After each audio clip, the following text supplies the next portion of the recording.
ചോദിക്കാണ് സല്ലല്ലാഹു അലൈഹി വസല്ലം അബൂദർ ഗഫാരിയോട് ചോദിക്കാണ്, അല്ല യാത്ര പോയിട്ടുണ്ടോ? ഞാൻ പറഞ്ഞ യാത്ര പോയിട്ടുണ്ട്, അതിന് ആവശ്യമായ ബാഗും പാതയും ഒക്കെ ഞാൻ കരുതാലുണ്ട്. അള്ളാഹുലേക്കുള്ള യാത്രക്ക് തയ്യാറായിട്ടുണ്ടോ? അടുത്ത ചോദ്യമാണ് റസൂലുള്ളാന്റെ. അബ്ദുൽ ഗഫാരി റളിയല്ലാഹു തആല അൻഹു പറഞ്ഞു, ഞാൻ യാത്ര പോയിട്ടുണ്ട്. യാത്രക്ക് എന്താ എടുക്കുക? ബാഗ് എടുക്കും, ആവശ്യമുള്ള ഡ്രസ്സ് എടുക്കും, മെഡിസിൻ ഉണ്ടെങ്കിൽ മെഡിസിൻ എടുക്കും, വേറെ എന്ത് ഫയൽ ഉണ്ട് എടുക്കും, അങ്ങനെയൊക്കെ. അപ്പൊ അള്ളാന്റെ റസൂൽ ചോദിക്കണം, അബൂദറേ ഞാൻ പറഞ്ഞ യാത്ര അതല്ല, അള്ളാഹുലേക്കുള്ള യാത്രക്ക് ഒരുങ്ങുമ്പോൾ അതിനാവശ്യമായതൊക്കെ ശേഖരിച്ചു വെച്ചിട്ടുണ്ടോ? അപ്പൊ അദ്ദേഹം ചോദിക്കാണ്, നബിയെ ബേജാറാക്കരുത്, എന്താണ് അള്ളാഹുലേക്ക്? അത് ഇന്നെന്ന കാര്യമാണ്, ഹജ്ജ് ചെയ്യണം, നോമ്പ് നിൽക്കണം, നിസ്കാരം നിലനിർത്തും. എന്നിട്ട് അദ്ദേഹം പറയാണ്, ചുട്ടുപൊള്ളുന്ന വെയിലുള്ള ദിവസം നോമ്പ് നോക്ക്, അങ്ങനെ വലിയ കൂലിയുണ്ട്.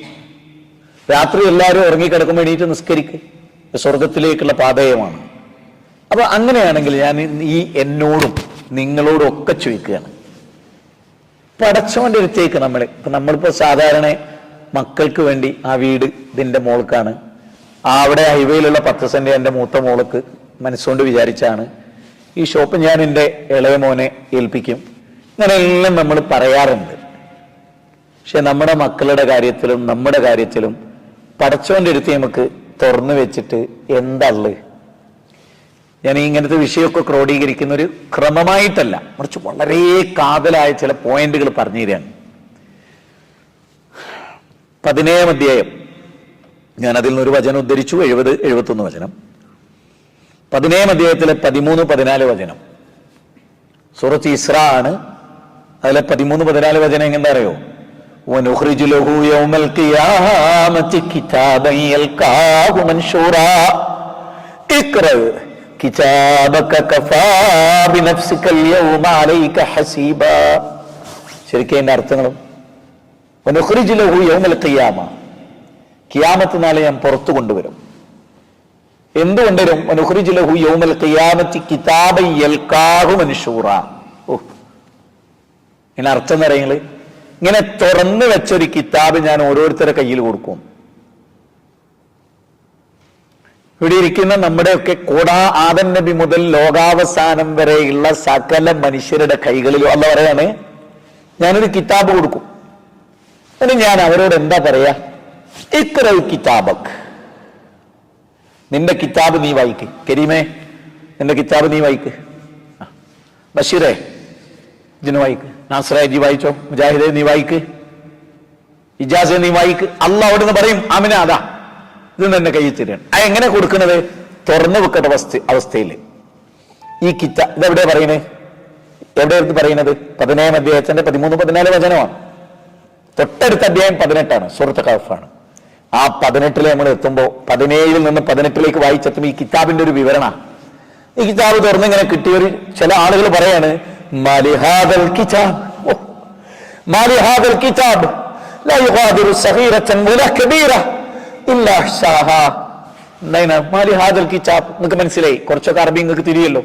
എന്തൊരു കിതാബാണിത്? ലാ യുഗാദിറു സഗീറതൻ വലാ കബീറ, ചെറുതും വലുതുമായ മുഴുവൻ കാര്യങ്ങളും. എന്തായാലും പറയുന്നതാണ്, ഞാൻ ഒമാനിലെ റുബിയിൽ വെച്ച്, അല്ല എന്ന സ്ഥലത്ത് വെച്ച്, മസ്കത്തിൽ വെച്ചിട്ട്, അല്ലെങ്കിൽ ഇന്ന ഹോട്ടലിൽ 2 ദിവസം താമസിച്ചപ്പോൾ അവിടെ വെച്ചിട്ട് ആരും അറിയാതെ ഞാൻ ഒരിച്ചിരി കുടിച്ചത് ഇതാ. ഇതിന്റെ ഭാര്യ അറിഞ്ഞിട്ടില്ല, അല്ലെങ്കിൽ എനിക്കൊരു ചെറിയ അവിഹിത ബന്ധം തുടങ്ങി വെച്ചത് അള്ള രേഖപ്പെടുത്തിയിരുന്നിട്ട് അള്ളൊരു ചോദ്യം ചോദിക്കുകയാണ്, ഈ കിതാബ് ഞാൻ വായിച്ച് എക്സ്പ്ലെയിൻ ചെയ്യണോ നിനക്ക്? ആ ഭാഗം പ്രത്യേകം നോക്കിക്കോളി. അല്ല എന്താ ചോദിക്കണ? ഈ അടിമന്റെ കയ്യിൽ ഈ കിതാബ് കൊടുത്തിട്ട്, അല്ല ഈ കിതാബ് ഞാൻ എക്സ്പ്ലെയിൻ ചെയ്തിരുന്ന വല്ല ആവശ്യം നിനക്കുണ്ടോ? ഇത് കാണുമ്പോൾ മനുഷ്യന് ബോധ്യപ്പെടുന്ന ഒരു കാര്യം എന്തറിയോ? അത് അല്ല ചോദിക്കണേ. അതെവിടെയാ? സൂറത്ത് ഫജറിൽ, മാഷാ അല്ലാ, സൂറത്ത് ഫജർ എന്ന് പറയുന്ന 89-ാമത്തെ അധ്യായമാണ്. അതിന്റെ അവസാന ഭാഗം എന്തറിയോ? ഈ കിതാബെല്ലാം കിട്ടിയിട്ട് അവിടെ സ്ക്രീനിൽ ഇത് കാണുന്ന പോലെ കാണുമ്പോൾ അല്ല ചോദിക്കണേ, അതായത് അവന്റെ ജീവിതത്തിൽ ഓർമ്മ വെച്ചത് മുതൽ മരിക്കണ വരെയുള്ള A to Z അവനിങ്ങോട്ട് ഓർമ്മ വരികയാണ് അത്രേ. എന്ന് ചോദ്യം കണ്ടത്, ഇതിങ്ങോട്ട് ഓർമ്മ വരികയാണ്. ഓരോ പൊട്ടും പൊടിയും അവന്റെ ജീവിതത്തിൽ അവൻ ജീവിതകാലത്ത് മറന്നത് മുഴുവൻ അവിടുന്ന് ഒരു കമ്പ്യൂട്ടർ സിസ്റ്റം ഓപ്പൺ ചെയ്തിട്ട് അവന്റെ ഡീറ്റെയിൽ അങ്ങനെ ഉണ്ടല്ലോ. അപ്പൊ എനിക്കറിയാം ഈ ആന്റി ടെററിസ്റ്റ് ഗ്രൂപ്പ് ഇങ്ങനെ കൊണ്ടുപോയിട്ട് ഓരോ കാര്യങ്ങൾ അവർക്കെല്ലാം അറിയാം. അറിഞ്ഞതിന് ശേഷമാണ് ചോദ്യം. നോണയാണ് പറയുന്നത് കിട്ടിയ പേരടിക്ക് നോക്കിയിട്ട് എടുക്കും. എന്നിട്ടേ ആ നോണ ടെസ്റ്റിന് വിധേയാക്കുമ്പോ ഓന്ന് പറഞ്ഞ കമ്പ്യൂട്ടറിലെ വേരിയേഷൻ നോക്കിയിട്ട് ഇത് നുണയാണ്, ഇത് ശരിയാണ് എന്ന് പറയുമ്പേ ഓന്ന് ശരിക്കും കഴിയും. ഇവിടെ എന്താ അള്ളാഹു കിതാബ് കൊടുത്തിട്ട് പറയണ ഇത് വായിക്ക്, ഞാൻ വേറെ ആരും ഈ കിതാബ് കാണിക്കല്ല, എൻ്റെ അടുത്ത് തരിക. എന്നിട്ട് അള്ളാഹ് ചോദിക്കാണ്, നിന്റെ ഹിസാബ് നീ തന്നെ നടത്തിയ പോരെ?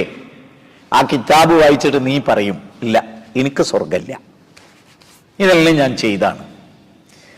ചില ആളുകളെ ഇതൊക്കെ സന്ദർഭമായിട്ട് പറയാട്ടോ, ചില ആളുകളെ അള്ളാഹു ഇങ്ങോട്ട് ചേർത്ത് നിർത്തും. അത്രേ അള്ളാഹിന്റെ സന്നിധാനത്തേക്ക് ഒന്നിങ്ങോട്ട് അടുപ്പിച്ച് നിർത്തും. അതിനിടയിൽ ആരും ഉണ്ടാവില്ല. എന്നാൽ അള്ളാഹ് സ്ക്രീനിൽ ഓന് മാത്രം സ്ക്രീനിട്ട് നമ്മൾ ടാബൊക്കെ വെക്കണ മാതിരി ഇങ്ങനെ വെച്ചിട്ട് ഒന്ന് അതിൽ ഹദീസിലുള്ള എന്താ അറിയോ, നമ്പർ ഇടും. 1, 2, 3 എന്ന് പറഞ്ഞിട്ട് 10 ലക്ഷം തെറ്റൊക്കെ ചെയ്തതിന്റെ 10 ലക്ഷം നമ്പർ ഇട്ടിട്ട് അവനത് കാണിച്ചു കൊടുക്കും. എന്നിട്ട് അതിലൊരു 50 മഹാ തെറ്റ്. ഇത് ശരിക്കും മനസ്സിലായിക്കോളി, ഇതൊരു ക്ലാസ്സാണ്, ഇതൊരു പ്രസംഗമല്ല. ഈ 50 ഭയങ്കരമായി ഇവൻ ചെയ്ത തെറ്റ് അള്ളാഹിനെ കാണിച്ചു കൊടുത്തിട്ട് അള്ളാഹിനോട് ചോദിക്കുകയാണ്, ഇത് സുബൈർ ഈ നിഷേധിക്കണ്ടോ?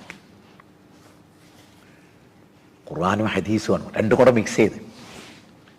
ഈ അടിമ പറയണത്ര അള്ളാഹിനോട്, ഇല്ല റബ്ബേ ഇതൊക്കെ ഞാൻ ചെയ്ത. അള്ളാഹിനോട് പറയണത്രേ, എൻ്റെ ഭാര്യൻ്റെ മുമ്പിലേക്ക് നല്ല ഭർത്താവായിരുന്നു, ജന്ന പ്രബോധകൻ നാട്ടുകാരുടെ മുമ്പിൽ നല്ല ആളായിരുന്നു. പക്ഷെ അന്ന് ഈ 50 തെറ്റ് നീ ചെയ്ത ചില നന്മകളെ കൊണ്ട് ഞാൻ മറച്ചു വെച്ചു, ഞാന് മറച്ചു വെച്ചു. ഇവിടെ ഞാൻ ഇത് മായ്ച്ചു കളയാം, ഡിലീറ്റ് ചെയ്യണം.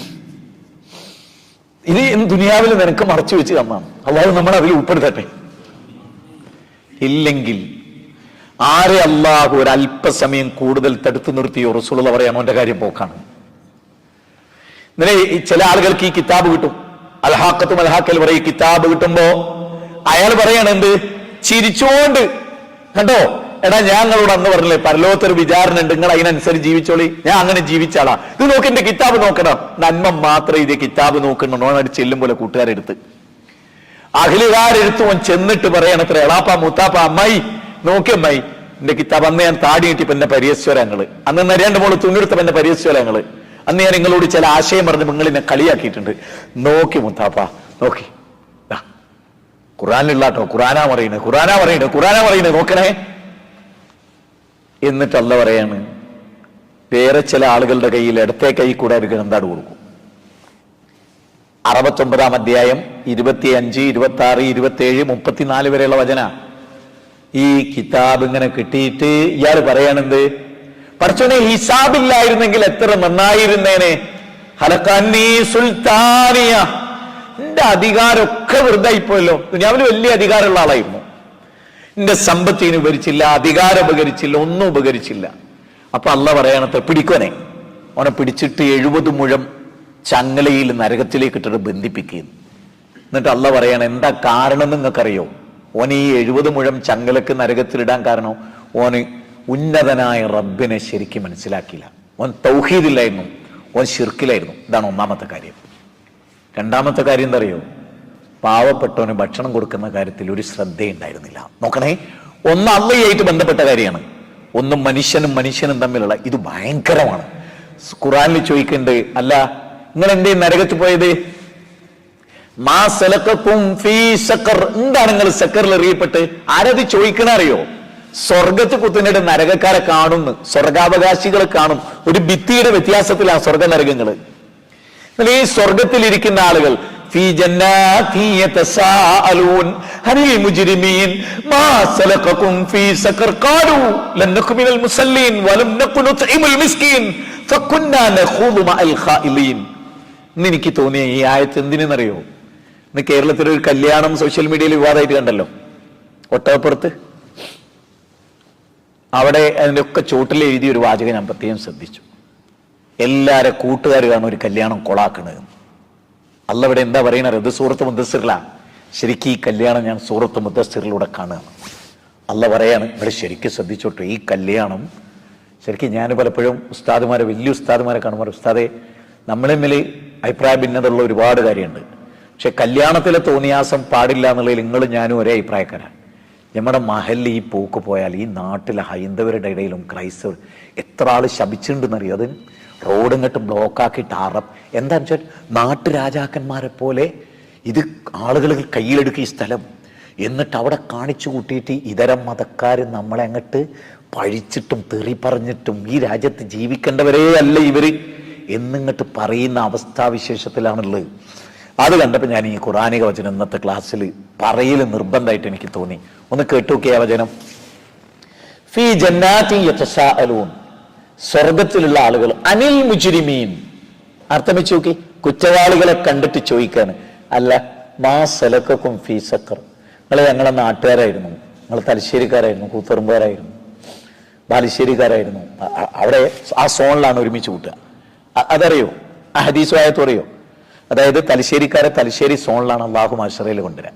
കാസർകോട്ടുകാരെ കൂടെ തലശ്ശേരിക്കാരെ നിർത്തൂല. അള്ളാഹിന്റെ റസൂല് പറയാണ്, പട്ടാമ്പിക്കാരെ പട്ടാമ്പി സോണിൽ, നമ്മൾ സ്റ്റേറ്റ് സമ്മേളനത്തിന് പോയ സോണ് കാണുന്നില്ലേ, ആ അവസ്ഥ. ഞാൻ ഒരു സമ്മേളനത്തിൽ ആ സോണ് തിരിച്ചിട്ട് ഇങ്ങനെ വിളിച്ചപ്പോൾ ഞാൻ പറഞ്ഞു, ഇത് ഹദീസിൽ വന്നതാണ്, ഇങ്ങനെ സോണ് തിരിക്കും, എന്നിട്ട് ആ നാട്ടുകാരെ നേതാവിന്റെ കൂടെ കൊണ്ടുവരും. ചിന്തിക്കാൻ വേണ്ടി കേട്ടോ പറയുന്നത്, ശരിക്കും ശ്രദ്ധിച്ചോളണം. അവിടെയാണ് ചോദിക്കാണ്, അല്ല എന്തേ നിങ്ങൾ നരകത്ത് പോയത്, എന്തേ നിങ്ങൾ നരകത്ത് പോയത് എന്ന് ചോദിക്കുമ്പോൾ അവർ പറയാണ്, നിസ്കാരം ചിട്ടക്ക് നിർവഹിച്ച്. അതാ തീരെ നിസ്കരിക്കാത്തവർന്നല്ല, നിസ്കാരം കറക്റ്റ് ആയിരുന്നില്ല.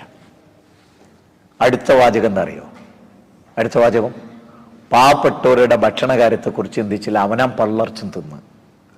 പാവപ്പെട്ടവരുടെ കാര്യം പ്രോത്സാഹിപ്പിച്ചത് പോലുമില്ല, സ്വന്തമായിട്ട് കൊടുത്തില്ല എന്നല്ല, മറ്റുള്ളവരെ പ്രോത്സാഹിപ്പിച്ചത് പോലും ഇല്ല. അടുത്ത വാചകം എന്താ അറിയോ? അത് ഇന്നത്തെ ഗ്രൂപ്പിൽ വന്ന ആ വാചക. ചങ്ങാതിമാരാണ് ഈ തോന്നിയാസൊക്കെ ചെയ്ത്. ആയത്തിന്റെ അർത്ഥം എന്താ അറിയോ? ഫക്കുന്നാ നഖൂദു മഅൽ ഖായിലീൻ, കുറച്ച് തോന്നിയാസികളായ കൂട്ടുകാരായിരുന്നു എനിക്കുണ്ടായിരുന്നതെന്ന്. ഒരു വ്യക്തി നന്നായിട്ട് കാര്യമില്ല, വ്യക്തിയുടെ കൂട്ടുകാർ തോന്നിയാസികളായാൽ, സത്യത്തിൽ ഞാൻ നിങ്ങളോട് കാര്യം പറയട്ടെ, നിങ്ങൾ തലശ്ശേരിക്കാരൊക്കെയാണല്ലോ, പല നാട്ടിലുള്ളവരും കൂടുതലും ഒറ്റ വാചകം ഞാൻ ചോദിക്കുകയാണ്, നമ്മൾ എത്ര നന്നായാലും നമ്മുടെ കൂട്ടുകാരെ കാണിച്ചു കൂട്ടുന്ന മുഴുവൻ തോന്നിയാസത്തിൻ്റെയും ലമീർ മടങ്ങ് എങ്ങോട്ടാ? നമ്മളിലേക്കല്ലേ? മാത്രമല്ല നമ്മളെപ്പോലെ ഒരു നല്ല മനുഷ്യൻ ഇങ്ങനത്തെ ചീപ്പ് കൂട്ടുകാരുള്ളതെന്ന് വന്നാൽ അതിൻ്റെ അർത്ഥം എന്താ? അതൊരു വലിയ പ്രതിസന്ധിയാണ്. മാത്രമല്ല കല്യാണം ആ വീട്ടുകാരന് പോലും നിയന്ത്രിക്കാൻ പറ്റാത്തതാണെന്ന് നാട്ടുകാരാണ് കൈകാര്യം ചെയ്യുന്നത്. ഇവിടുന്നോ വന്ന തെണ്ടി പിള്ളേരെന്ന് പറഞ്ഞാലും തെറ്റില്ല. ഇനി അങ്ങോട്ട് എനിക്ക് തോന്നിയൊരു കാര്യം എന്താ അറിയോ? കാസർഗോഡ് ജില്ലയിലൊക്കെ ഒരു കല്യാണം നടക്കണമെങ്കിൽ കേന്ദ്രത്തിൽ നിന്ന് മിലിറ്ററീനെ AK-47 വെച്ച് ഇറക്കിയാലേ ഒരു കല്യാണം നടക്കും. അങ്ങനെ വേറൊരു മേഖലയും ഉണ്ടായിട്ടില്ല എന്ന് ഞാൻ പറയുന്നത്. അതായത് ഒരു കലാപഭൂമിയിൽ പോലും ഇത്ര പട്ടാളം ഇറങ്ങേണ്ടി വരില്ല. ഒരു കല്യാണപ്പുരയിൽ ഒരു മാന്യമായ ഒരു കല്യാണം. നിങ്ങൾക്ക് ചിരി വരുന്നുണ്ടോ?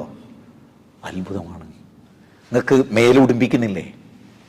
നിങ്ങൾ ആലോചിച്ച് നോക്ക്, ഒരു ക്ലോസറ്റ് ഉണ്ടാക്കി വെക്കുക, കേക്ക് ക്ലോസറ്റിന്റെ ആകൃതിയിൽ കേക്ക് ഉണ്ടാക്കുക, എന്നിട്ട് കാഷ്ടത്തിന്റെ ആകൃതിയിൽ കേക്കിന്റെ വേറൊരു പാർട്ട് ഉണ്ടാക്കുക, എന്നിട്ട് കല്യാണം കഴിക്കുന്ന ചെക്കനും അയാൾ നിന്ന് തിന്നുക. ഈ സംഭവം കണ്ട ദിവസം ഞാൻ ആ നാട്ടിൽ പോയി പ്രസംഗിച്ച്, നിങ്ങൾ ജീവിതത്തിലും ക്ലോസറ്റ് നിന്നാ തിന്നലെന്ന് മനസ്സിലായി. ആ സംസ്കാരം ഇല്ലാത്തൊരുത്തന് ഇത് ചെയ്യാൻ കഴിയുമോ? ഞാൻ പറയുന്നത്, മുസ്ലിം ചെക്കന്മാരെ പോലെ ഇത്ര വൃത്തികെട്ടൊരു സമൂഹം ഹൈന്ദവരിലും ക്രൈസ്തവരിലും ഉണ്ടോ എന്ന് പോലും സംശയിക്കേണ്ട വിധത്തിലാണ് കാര്യങ്ങൾ.